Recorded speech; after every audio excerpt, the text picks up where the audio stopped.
સુરતમાં આરોગ્ય વિભાગનું ચેકિંગ રાંદેર ઝોન દ્વારા ઉનાળાની સિઝનમાં ગૃહિણીઓ ઘરમાં વર્ષ દરમિયાનના મસાલા ભરે છે।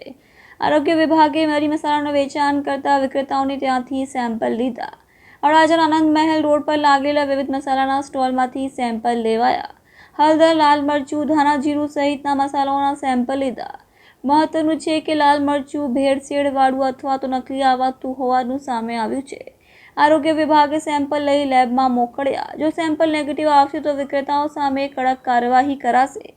એચ.એસ. Patel, food safety officer, Surat મહાનગરપાલિકા।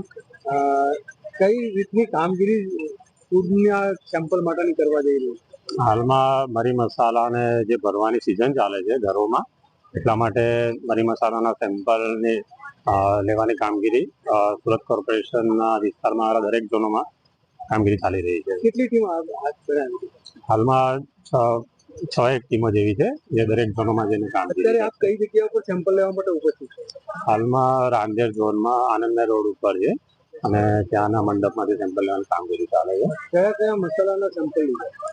હમણાં મરી મસાલામાં મરચા પાવડર છે, હળદર પાવડર છે, ધાણા પાવડર એ મુજબના સેમ્પલ લઈએ છીએ હમણાં।